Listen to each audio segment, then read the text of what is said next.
Good morning, good afternoon, good evening, ladies and gentlemen, wherever you may be in the world.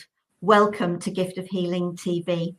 I'm Sarah Jane, and I am delighted this evening, because it's evening where I am, and actually where my guest is. Delighted to welcome. Now, actually, am I going to call you Elizabeth for the I think Beth is easier, don't you? My name is Elizabeth. But... Beth McPherson. Beth, thank you so much for joining us and sharing Calm by Decluttering with us today. You're very welcome. It's lovely to be here. Thank you so much for inviting me. A real pleasure. And we were having such a chatter before we came on. We were nearly late starting. Let me introduce Beth to you. Beth is a 59-year-old with a wide variety of previous roles, including music and TV. Originally from Cornwall, she started life as a secretary, moving to London at the age of 24, eventually pursuing a career in skincare with her husband, working alongside L'Oreal. In 2014, she went through a massive transition, and instinctively she knew that things had to change, and she set ahead on a mission of self-discovery and healing. Beth is in the process of writing a book and is a keen advocate of looking after your mental health. She loves to socialize with friends, walks a lot, and loves being in nature.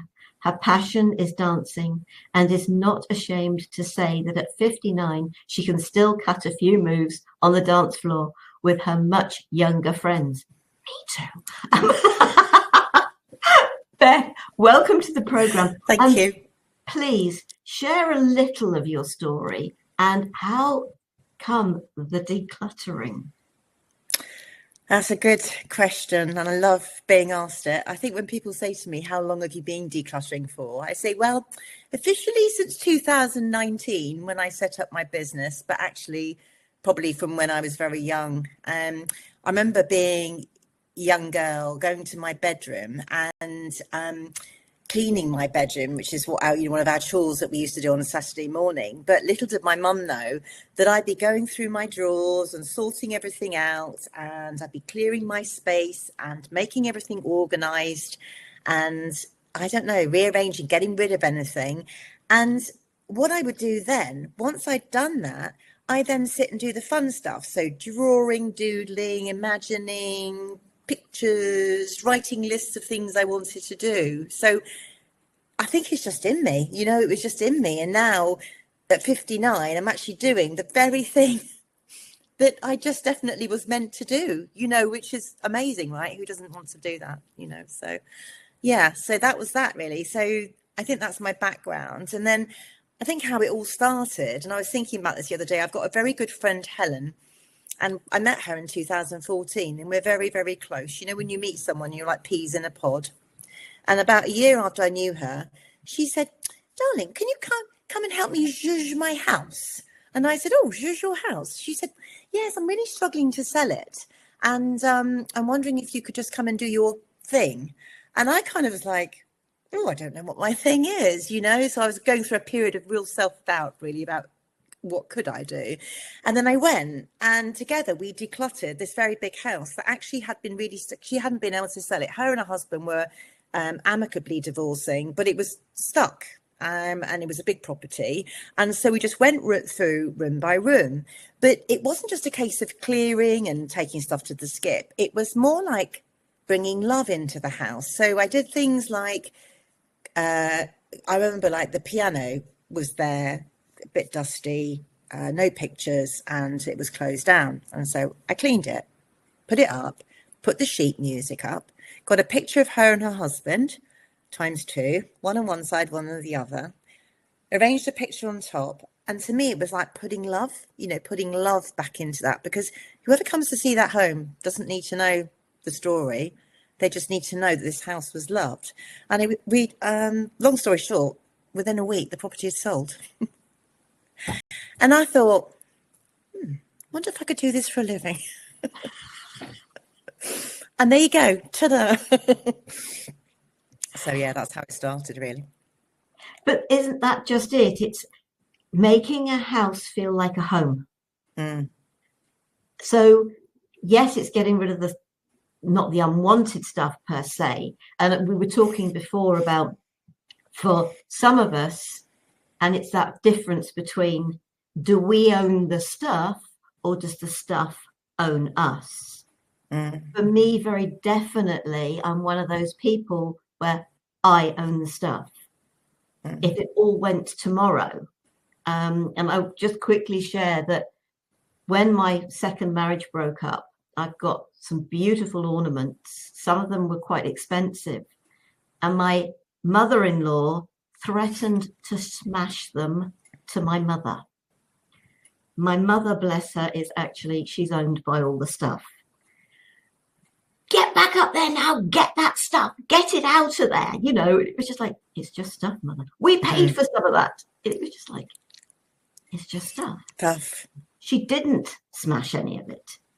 You know, it was her favourite son I told was the end of our marriage, you know, not that she ever liked me, so that's fine. But it didn't matter.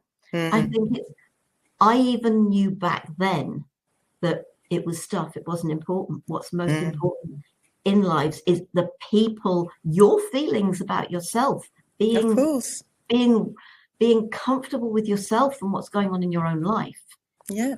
I talk a lot about the decluttering of mental health, you know, and it's all combined, isn't it, really? In fact, there's a funny story about that whole thing. I don't know if you've used to watch that program with I can't remember what she's called now. It was one of the first design programs, if you like, where two women went in with a team, handy Andy, and did up a home. And I remember this particular episode, and I always thought it really made me laugh, like cry with laughter. But this woman they were doing this home up for had this collection of teapots, and she had absolutely loads of them. They filled the house. So these two designers very carefully took down these teapots, and there must have been 100, 200, they were everywhere. And they put these shelves in. And just as they were putting the very last teapot, and the show was, you know, they were literally going to be ta-da moment with the lady, the shelf slipped and every single teapot fell to the floor.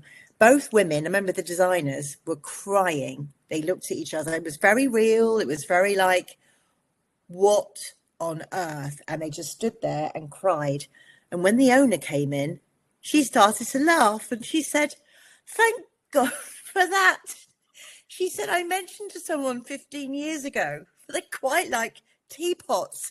And she said, I've been bought one every year since, not just one. And she said, I'm glad to get rid of them. You can get rid of the lot. And you know what? I think that was one of the most defining moments in my life. And I just thought, yeah, because it's just stuff, right? It's just, no, someone's put a value on it, right? They've said it's this or it's that, you know, but it kind of showed me really how we can. And in that case, she owned the stuff.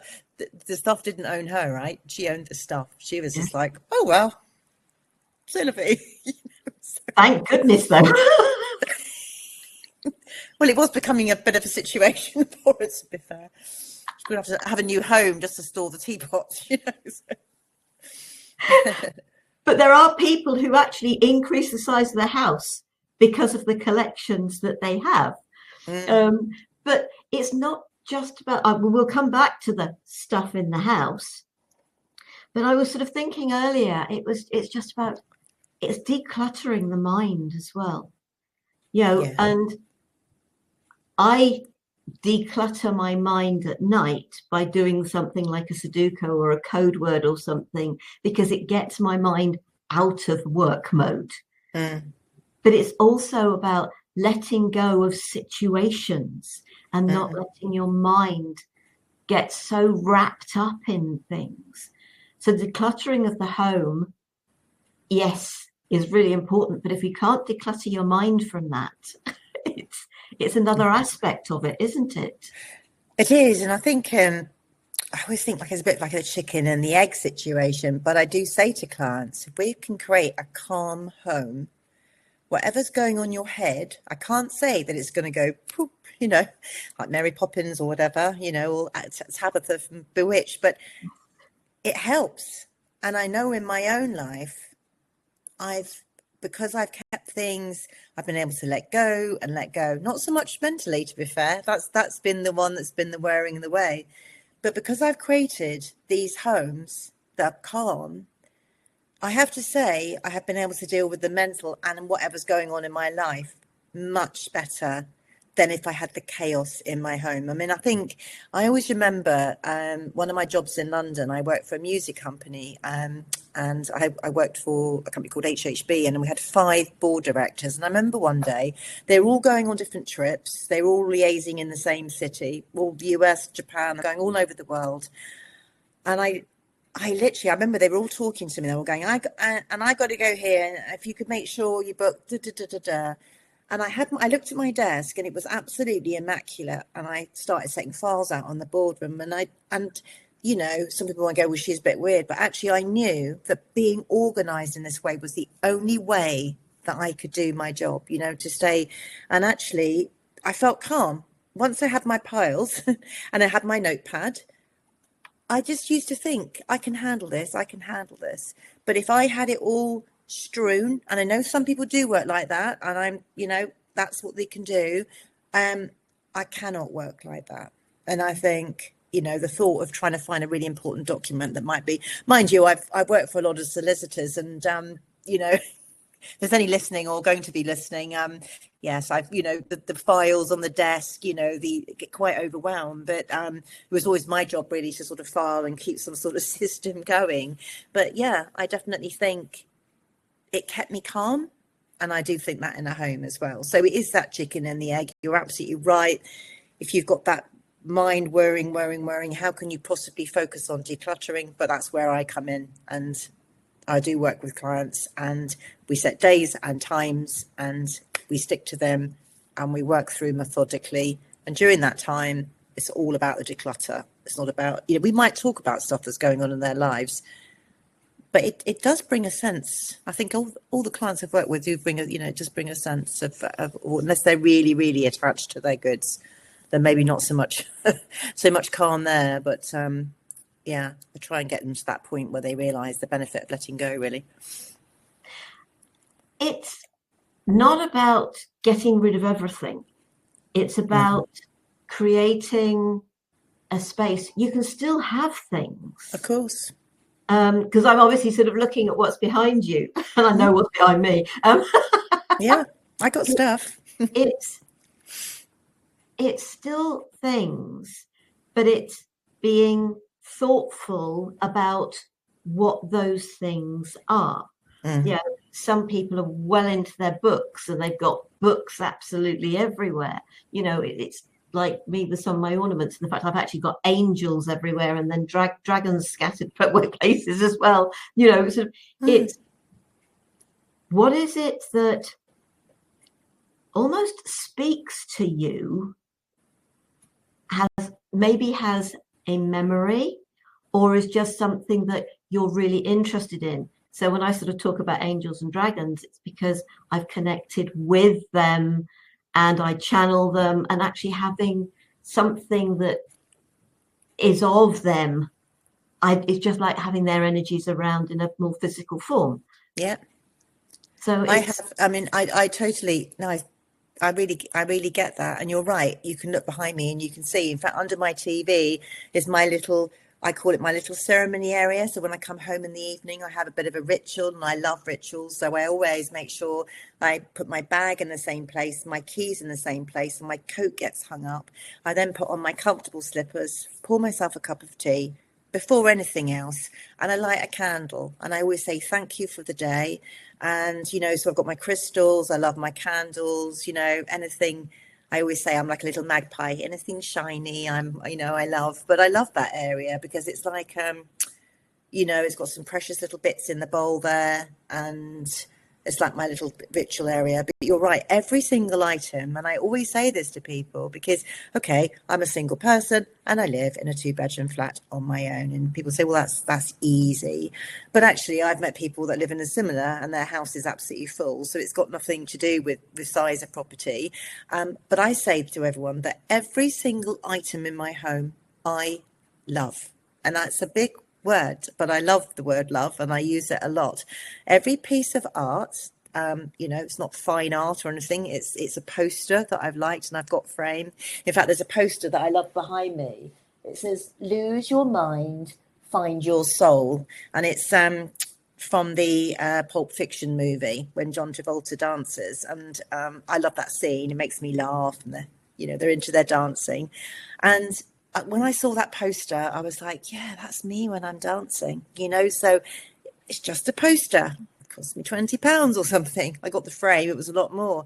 But I love that. I love it so much. It will not go anywhere, And all my books, I regularly go through my books, and I just go through and I go, do I love this book? Why haven't I read this book? Maybe I haven't had the time, but I question all the time. And I do let go of things. If I think, you know what, I'm not so keen on that. I just have everything that I love. And it could be the clock, it's not high value stuff here. I'm not talking about that. And going back to what you were saying about people get quite worried because they think this word minimalism, but that it doesn't mean that. In fact, actually, I was going to read this because this is from a gentleman called Fumio Sasaki, the New Japanese Minimalism. And he says, minimalism is not about deprivation. It's about intentionality. Minimalism is not about living an austere, stripped down existence. It's about making conscious choices about what you bring into your life and what you leave behind. It's about creating a space that reflects your values and priorities. And I always say that if you came into my home, you would know exactly who I am. From my books, quite often friends do come in, actually. I had a friend the other day. I've only got to know her recently. First thing she did was stand in front of my bookcase, and I thought, she doesn't know me now. She will by the end. So, yeah. There might be a few shockers in there for her, particularly some of the stuff, because of spirituality, sometimes not everyone's always on the same path. Or then there's a bit like, oh, this is interesting. But yeah, no, it's lovely. I just think it's a reflection of me, and it makes me happy because I'm surrounded by stuff that's me, basically, And it's being able to let go of the old you to the person you've grown into, years and years and years ago. So I was in my late teens, and I worked for WH Smith's, and every now and again they'd have their sales stuff. And I was really good at picking up books, but I am not a reader. So don't ask me why I ever picked up books, but I did, for whatever reason. And I've got quite a lot of books around. And I went through a phase, Reader's Digest books, and they did all sorts of things. I'm just looking here, repair manual and sort of gardening and sewing and goodness knows what else. But then, and I'm listening to you and I'm thinking, do you know what? I could really let all these go and then bring out from a cupboard where all the oracle cards are and all the books that are to do with what I'm into these days. Letting go of all the Reader's Digest books. But I wouldn't let go of things like the Dick Francis books, because while he was sort of writing, I said I'm not a great reader, but I really enjoyed reading his books. And my parents would give me the new one every year in hardback. So I've got all those, but they were given to me by my parents. And so where is the memory? Where is the meaning? And so I'm really thinking about what you're saying here and thinking, do you know what? When was the last time I ever picked up? I know I haven't picked up the Dick Francis books since I read them, but I have read those. At least I've read those. Yeah, they're special, aren't they? They're special. Because my father's been gone 13 years. My mum still is around, but it's where is the meaning within it? Is there still a meaning? Is it something you'll ever pick up? We're talking books at the moment. Is it something you'll ever pick up and read again? The only Reader's Digest book I've picked up recently has been the cookery book, the cookery yearbook, which the spine's gone on it and everything, but it's still a useful book to me. And I've got the complete collection of Winnie the Pooh, and I probably am not going to read it, if I'm really honest, but just having it on my shelf, it brings me so much joy. I loved Winnie the Pooh so much, all the stories. You know, my friend and I, we call each other Pooh and Piglet, you know, we're like, it's so funny. And I reference the characters all the time, you know. If I did a blog about that, you know, how we're all a little bit of those characters, if you like, sometimes. And you might be having an Eeyore day, or you might be having a Piglet day, or a Tigger day. And yeah, it's just having that on there, you know. And I've got an old book actually that my mum, I don't think my mum even really let, you know, those, your parents had those collections, didn't they, by various authors, and they were always hardback and they were beautiful, weren't they? And I was always fascinated by them because there were various shades of sort of greens and browns and things. And there was one called The Heart Has Its Reasons, and I think it's by the Prince of Windsor. I think one of the Dukes, one Duke of Windsor. But I loved it and I read it and I used to read it and read it and read it. And I've got that on my shelf now and I won't read it again. But it's just having that there. It's that memory of being that child, going into my mum's, you know, living room, pushing open the glass door, try not to break it, you know, and picking out those books actually that were a lot older than my age, to be fair. But I was really drawn. I've got Arthur C. Clarke as well. See, my mum had that. And the minute I read about the Yetis and the crystal skulls, I was like, oh, wow. And I still got that. I don't know. I find these, sometimes I find them in bookstores, you know, and I was like, got to have that on my shelf. But like you say, don't know that I'm not going to let it go, but I don't know whether I'm going to read it again, particularly, but in retirement, maybe. And the same goes, doesn't it, with our clothes? It goes for everything in the house. How much stuff have we got in the kitchen that, I might use that again? Well, you touch on clothes. I think that's one of the biggest things, isn't it, for women? I know I used to be a real clothes horse, but I always share this story, and I like to share my stories openly. But when I was in my marriage and I went through a phase of, you know, I wasn't very happy, it was really interesting. If you looked at what I was wearing then, it was kind of one size fit all. I'd put on loads of weight. I never wore any makeup. My hair was scragged back in a ponytail. And to be honest with you, I didn't love myself and didn't really like how I was looking as well. And I look back at that person, I don't recognise her, because since I was a little girl, I always used to love to dress up. You know, my mum used to do Avon and I was doing all the lipsticks and things. But like you say, you change your wardrobe, don't you? And my reflection of my clothing now is more me as I was as that little girl raiding the box at 3 years of age in the nursery school than I ever was in those middle years where I lost myself. You know, I didn't know who I was. I was trying to fit in. You know, I had things to wear for, you know, for walks in the country. I had outfits for this and things for that and meeting dresses to wear with L'Oreal. And I was like, this is not me. And there's a little voice inside just saying, no, get me out of it. Because I wanted to wear big fluffy jackets and mismatching clothes and colour and just wanted to be, you know, it's so I often say with my clients, especially the ones that have got clothing, you know, embrace who are you now? And if you need to clear your wardrobe and start again, if you've got the funds to do that, then do that. You know, I sell a lot of clothing for clients and on Vinted and, you know, start again. Be if you're embracing, you know, who are you?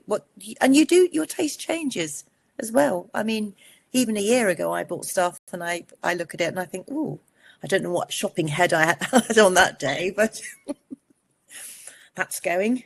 But someone else will love it, right? You know, normally I try and get something for it or donate it. I think the funniest was that I've gone I look relatively normal at the moment, other than the fact I do love polo neck jumpers, but I bought this pair of patchwork trousers, multicoloured, and my father always loved to see me in them. And bearing in mind, I'd been such a shy child and sort of wearing anything like that would have been an absolute non-starter because it makes you stand out. There's no two ways about it because people don't tend to go around wearing, not many do anyway. And when it came to the funeral, Mum looked at me and she said, Sarah, will you wear those trousers? Could your dad love to see you in them? Oh, There was I stood on the altar doing a reading in a Catholic church in these trousers. It was just like, but that would have made, if that would have made Dad happy, that's fine. Because, you know, I actually do love black as a color because you can wear such amazing colors with it. mm. But I don't care if I mismatch these days. I really don't. I know, it's one of the benefits of getting older, right? I don't care anymore, to be fair.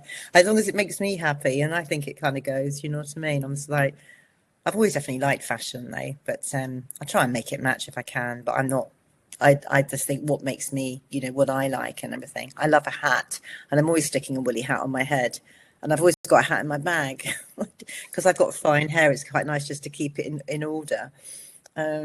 It must look a bit odd sometimes, but I don't care. I don't care. Just being myself. Oh, how nice is that? Just to be yourself and just to dress how you want to be, you know, how you are.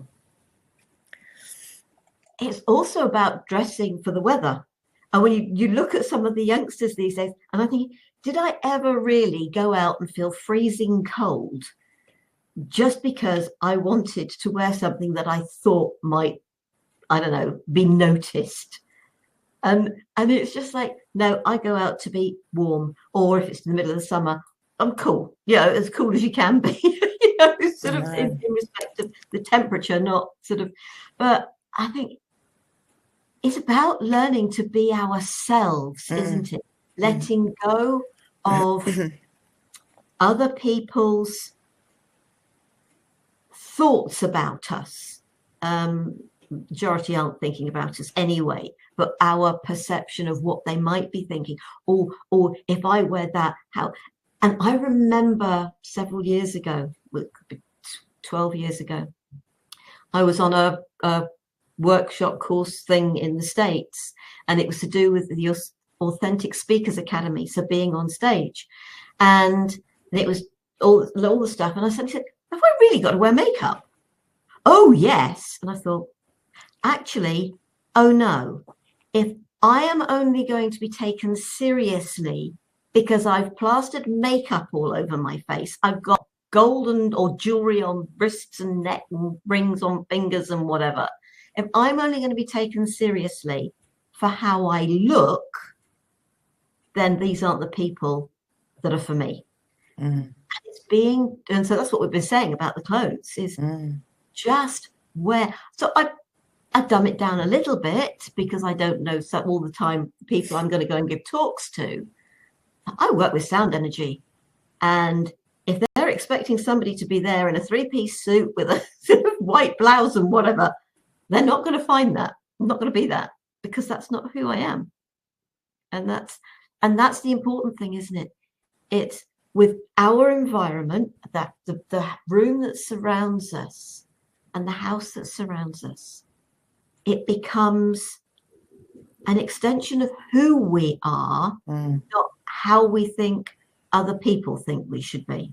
Yeah, no, absolutely. I mean, I know I spent most of my life worrying about what other people think of me, and not in an egotistical and insecure way, you know, oh, they must think I'm this. I think particularly when I first went into skincare, which was a real step out of where I'd been before, because I was very much like into TV and you know, I'd worked in the TV industry and then music, which is very rock and roll and fun, and, you know, and there was a certain style. There was definitely a style, but, you know, it was all very fun and cool and everything. And then you suddenly go into this skincare, and there really was a uniform, you know, particularly when I used to do the trade shows, and I hated it. I felt so out of place in this bodycon dress with high heels. I've never dressed like that, even when I was a young girl. I wasn't the one in the bikini by the pool, you know. I was the one, because I'm redhead, and I'd be one shivering and trying not to get burnt under the shade, you know, and feeling all shy in my bikini. So I think you're right.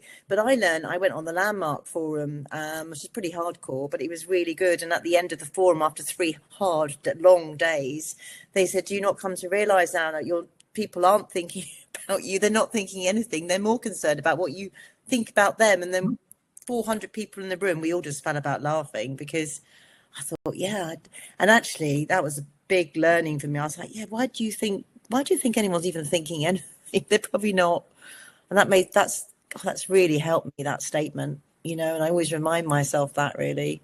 But I also like to be representative of who I am as well. So, you know, I do like, I just said, when I was young, my mum used to do Avon. I couldn't wait to get the lipsticks. I was always dragging them on my shadows. You know, I think sometimes you're either like that or you're not really, but I was always like it.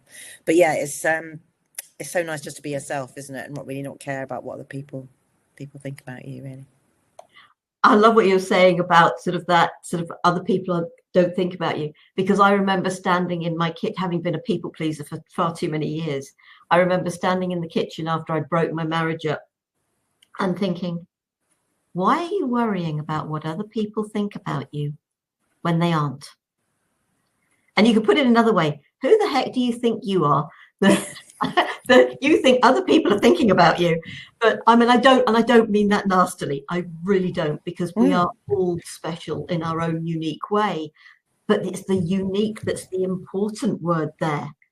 We are meant to be who we are, to show up how we are meant to be. And that's a part of the decluttering of what's going on in the ego mind, isn't it? Yeah. Yeah, no, absolutely. I mean, I think, yeah, I always used to think I'd had to be this, I had to be that, I had to be like this, to be liked, to be fit in, to, you know, and as I said, I lost myself completely. I hadn't got a clue who I was in the end. And I look back now and I don't recognize that person, which kind of leads me naturally on really to 2014, when everything really, I suppose it must have looked initially like we had a dream come true life, but actually it all just went horribly wrong or horribly right, whichever way you want to look at it. It was probably one of the worst times in my life, but I just knew I had to declutter every element of my life, and that included my own mental health, the way I thought about myself, you know, my relationships with others, and who I was as a person, and to really find who I was as a little girl and actually drag her right to the present day and say, this is you, this is who you are. And I'm more me now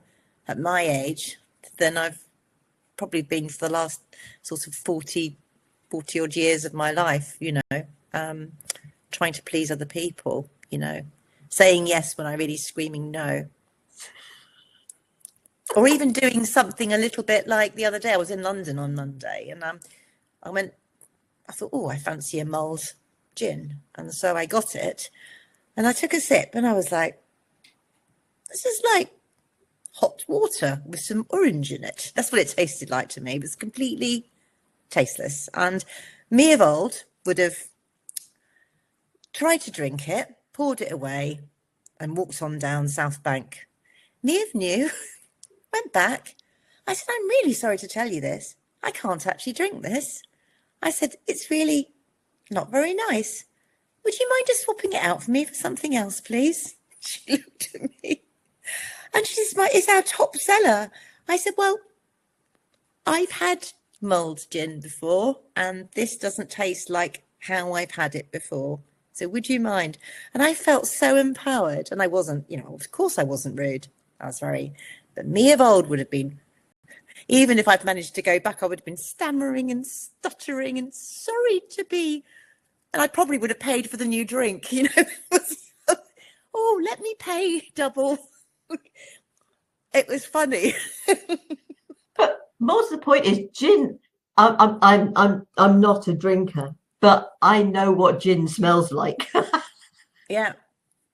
I don't know what she'd done, but it was very strange. But it just tasted like hot water and a bit of orange juice in it. It was, you know, weird thing. But yeah, that people pleasing thing. Yes, it is.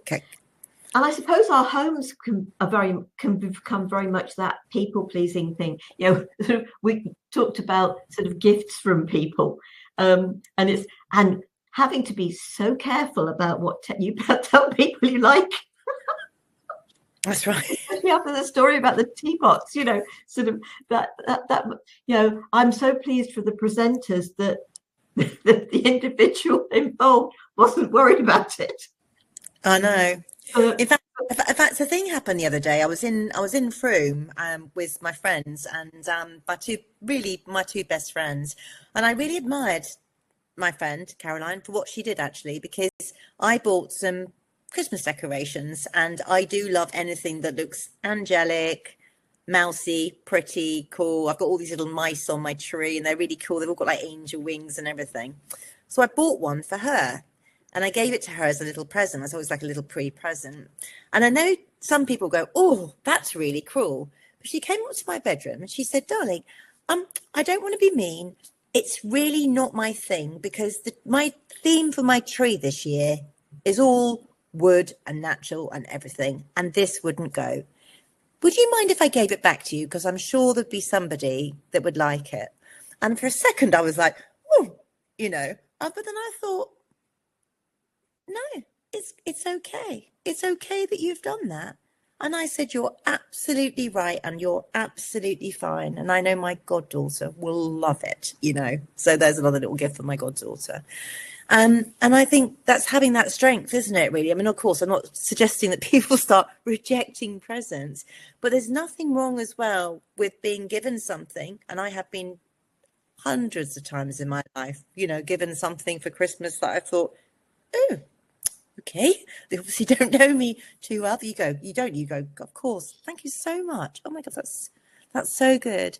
But I also don't mind passing it on to somebody else, particularly when it's charity and everything. And I will, And I work with a lot of clients that say, "Oh, you can't," and it's offending them. I go, "But they probably don't even remember they bought it for you. Do they going to remember they bought every single present for you?" And I don't condone lying, but a little fib here and there, or it got mauled by the dog. I smashed it. Sorry, all that. It hurts, doesn't it? It doesn't hurt anybody then, does it? You're not hurting anybody. Because I think sometimes you can really, people again can have stuff that doesn't belong to them. They've maybe inherited it. They've been given it, And I know this with my mum when she was downsizing. "Do you want this plate?" I said, "Do you want it?" She said, "No." I was like, "Well, I don't want it either." "Oh." I said, "But I haven't got the room. Where do you want me to put it?" And there was kind of understanding in the end, really, that so not always someone else's stuff is someone else's treasures, is it? Sometimes it is, and I always say to my clients, always offer it to a family member before you decide what to do with it. Don't just think, because they might be really hankering for it, they might love it or whatever. But yeah, it's all about letting go, isn't it, really, at the end of the day? And it is about offering it to family members, unless, of course, the individual thinks, "Do you know what? I really need to sell this because I actually require some money for something." Yeah, totally. If there's that, sort of, it's knowing that my mother sold my father's Rolex watch, but what she did with that then was create an area in the gardens of the flats that she obviously they had to get permission to do. She had to get permission to do that. So put some paving down and sort of a couple of seats up, sort of, and then a bed of lavender part way round it as well. So her flat looks out over that. Lovely. But okay, she's got 3 daughters, no sons. But there was no thought of saying, would anybody like? It's just like, okay, I feel it's a shame because it was his 21st birthday present from his father. But what would any of us do with it? No, this is it. And I know that my grandmother gave my first husband, because I've been married twice, a gold fob chain. I don't know whether he sold it or whether he lost it. He said he lost it. But it's just like, why was that given to him? I know it's a masculine thing, but sort of, and it's because that's a piece of family history that's gone. But then I've got pieces of family jewelry, and I'm thinking, I don't wear these. Well, and I don't have children. Will my great nieces and nephews and their wives want these? Maybe I'm just better off selling them. Mm. I will probably wait for my mother to go, but you know, Yeah. but yeah, I've got pieces from my great grandmother. Mm. But jewelry doesn't actually. I'm not wearing any. I wear so little, and what I Yeah. do wear are very simple pieces, silver pieces, very simple, you know. And I really get you. My mum's got some lovely jewelry. She has actually gifted some of it to my niece, which is absolutely fine. And my nephew's about to have a baby in February, so there might be some opportunity there and everything. It's a shame because some of it is Victorian and beautiful, you know, really lovely, but it's just not what I wear. It's in fact, I did a post about this the other day. I said, love everything you've got and use everything you've got. You know, the if you're storing it for what? It's different if you're keeping it as an heirloom for somebody. It's promised, you know, it's there, it's in the will. It literally says this is going to, and it's all, you know, you've already had a good discussion with your children. I was with a family working in Wimborne recently, and they were very much like, right, she's going to get that, they're going to get that, and they know that, you know, so it's all good, isn't it? But when you have these pieces, I think that's the thing, is I really admire, you know, art and antiques and things of beauty, but when I see them not being worn or used, you know, that's why I quite like Antiques Roadshow. I think there was one a couple of weeks ago. I love it when this woman had been wearing this brooch. She knew it was worth a little bit, but she didn't know how much. And he said, "Oh, do you wear it?" She said, "Oh, yeah, I do. Yeah, I really like it. And I wear it to a few parties, and sometimes I wear it with a scarf and everything." He said, "Well, it's worth £30,000. And she went, "Oh, right. Well, I'm still going to wear it." And I thought, good for you. Good for you. Because she could have said, couldn't she? "Well, that's it now. Put that in a drawer." But, you know, that thing we used to say about, you know, saving things for a rainy day. But, you know, every day, this is the day, isn't it? This is the moment. This is the second. This is our life. This is it right now. So if you've got some jewelry, wear it, and you love it, wear it. But if you don't, either look for, you know, to financially, if you know, if it's a money thing, then obviously selling it is an option, isn't it, really, and getting a good price for it. And of course you could do something really amazing, couldn't you, with the family or whatever, you know, if you were able to do that. It's always a difficult one, you know. It just depends again whether the stuff owns you. I always said when my dad died, I was so devastated. I remember the only way I could get through was keep saying to myself, "You're not your suits, you're not your jackets, you're not your passport, you're not your picture," even though we've got some pictures, but I don't. I always say, "Dad's in my heart and he's on my shoulder and he's with me in my brain, and I think of him every day that goes by." And just because I don't have pictures of him or loads of his stuff, in fact, I decluttered for my mum, actually, which was really very, very tricky. I have to say, I found it really, really difficult because Dad, you know, did have a lot of bits and pieces and everything, but he still didn't make me, you know, the odd bit maybe, but no, he's here, you know, and he's not in his stuff. And I think that's quite a good lesson for all of us, really, isn't it, really? Because I know when I come to the day, pop this mortal coal, you know, I'm going to bring it down to the bare minimum, you know. My goddaughter will probably help me because I'll be on, you know, if I'm still on I won't have any kids, obviously, I don't have children. And I'm thinking I'm going to make it as easy as you like for her. It'll be one suitcase and that'll be it, and it'll be sorted, you know. I don't want her to have that burden to deal with. But I'll make sure it's all gone to the right people before that, you know, and gifted in a mindful way, which I think is a very nice thing to do. You know, you've enjoyed something and you're letting it go for somebody else now to enjoy.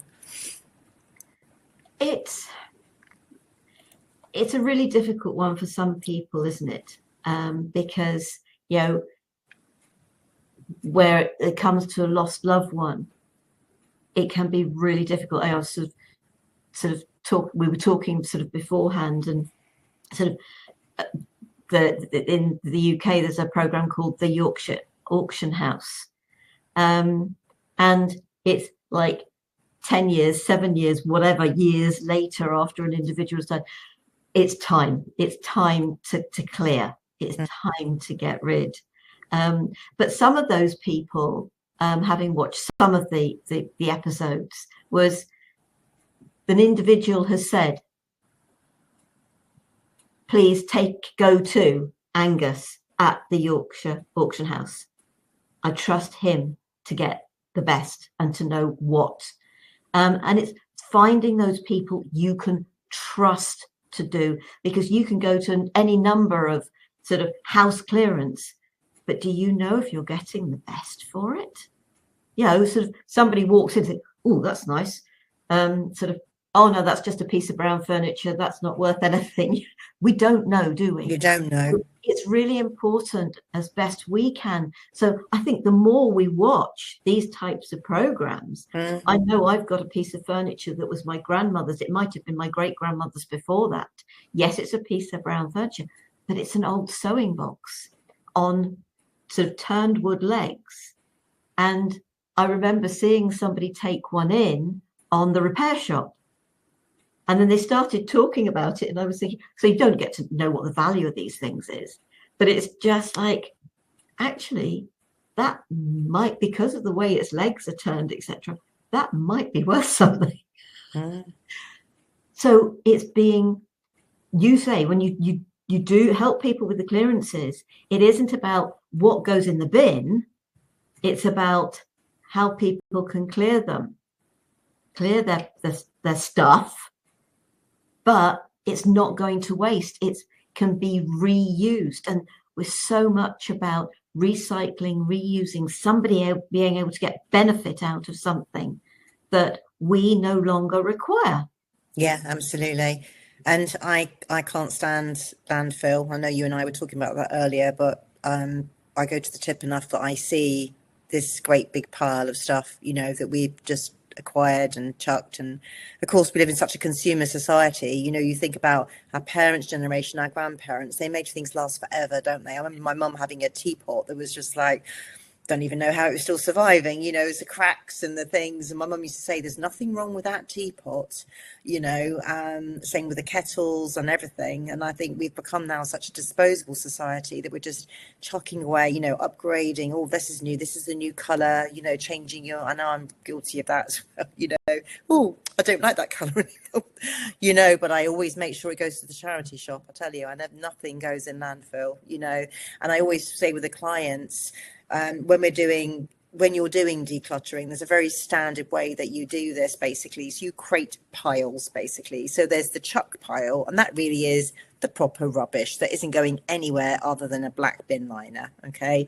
There's the recycling pile, the local recycling, as in you can put it in your house, bin on recycling day. The keep pile, obviously, the donate pile, potentially the sell pile. Are we going to list this somewhere? Are we going to go to an auctioneer's? This is worth something. And then I have like a pile as well. So like I say, the donate pile, but I also have, I get crate with them, and I say to them, this can be recycled at your local tip. This is a bit of metal that's all bashed up and everything.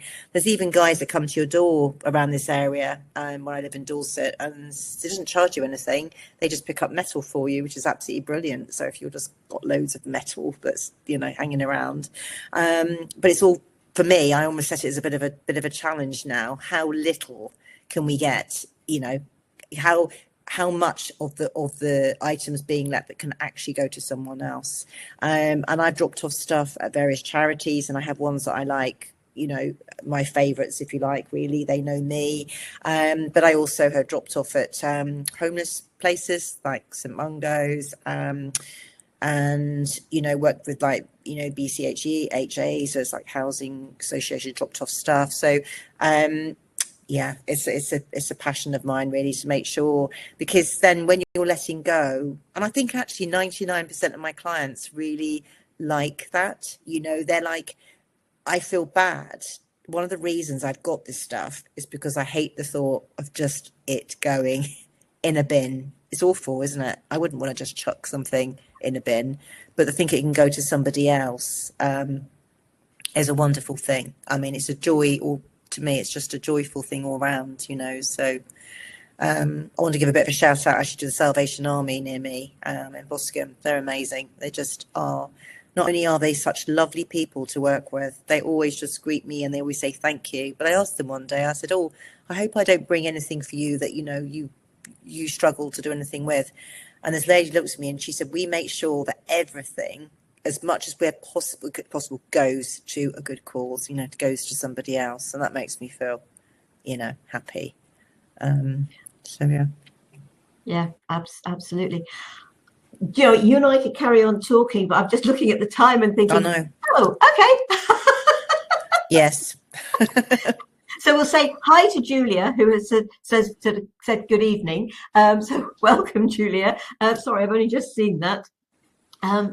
So actually, it is time to sort of start wrapping up. So is there anything we haven't touched on? Anything that you'd actually like to share?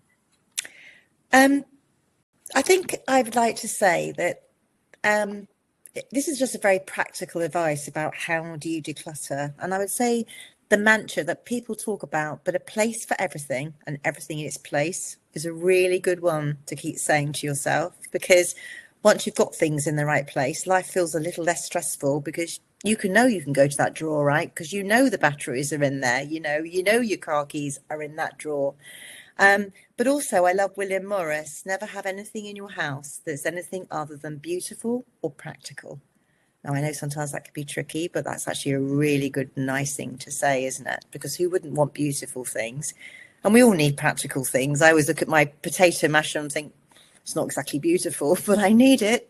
You know, it's useful. So, and I also just finally want to say, you know, letting go as human beings, I think that's one of our biggest lessons, to learn to let go and to trust in the process, to let go of not only the physical clutter and things that hold you back, that keep you living in the past, you know, keep yourself in the moment and with an eye to the future, and create that, you know, as well as that, if you let go, new energy comes in, you'll be amazed at different things. But also for your mental health, you are doing yourself the best thing you could possibly ever do by letting go and feeling freer and lighter, and not burdened by the things around you. And there's no doubt about it that if you do let go, your mind, in theory, should feel clearer, and it will help you heal more easily. So thank you so much. Now, your website is thelifestyleconcept.co.uk. That's it. Okay, whoops, I put it in the chat, but now it's in the chat properly. And folks, if you're watching the replay, I am going to put that under the video, in the information under the video. So if you're interested in what's been talked about and you want to learn more about what Beth does, please check the website out, and please feel free to contact her through her website. We share these programs so that you have information. And if you wish to sort of contact the guests afterwards, that's up to you. But there's no sales pitches here. It's just, here's the information. Some people may find that they can actually, from what you've said, go through and do it themselves. Other people go, I can't do this. I've got to have help. Wherever you are in the world, you know, people are there that can help you. So yes, absolutely. It really is. Beth, thank you so very much for joining us, for sharing this, because I think it's a very important aspect of our home life, our personal life, and our own energies, to be able to only have around us those things that aren't draining our energy. Bringing joy, putting a smile on your face. You know, I think anyone that's been on like a sort of healing journey, if you like, goes through some very difficult times. And I moved here in 2017. It's very different from any home I've ever lived in, well, for a very long time, since I was quite young. And it took a lot to come here, you know, to have this change of life, if you like, really. But this has been my sanctuary now for 7 years. It's been a haven of peace. And I think that's because from the minute I moved in, I never ever allowed any negative thought about where I live to come in, you know. And even when I lived in London and I lived in a variety of places, I always used to put flowers and light a candle and just try. And I think, you know, to keep the places bright and happy. And I do honestly think your home is where your heart is, you know, and it's a good place to start, having a beautiful home to come to, even when all the bad stuff's happening and you want to shut the world out, you know. To have a beautiful home is a home that makes you calm and feels safe and secure is very important. Yes, absolutely. Thank you so very much. It's been an absolute pleasure. Thank you, Sara. It really has. Next week, and yes, I know it's Christmas Day next week. But myself and David Tyrrell are just going to be sharing a short program, tips and suggestions for life balance. So I hope that anybody who's got nothing better to do on Christmas evening here in the UK, feel free to join us. Beth, thank you. It's been a real pleasure. Take care, be safe, stay well. Thank you. And we'll both get kicked out of the room now, so don't worry about it. Thank you, Sarah Jane. It's been a pleasure. Thank you so much. Thank you. Bye. Thank you. Bye-bye. Bye.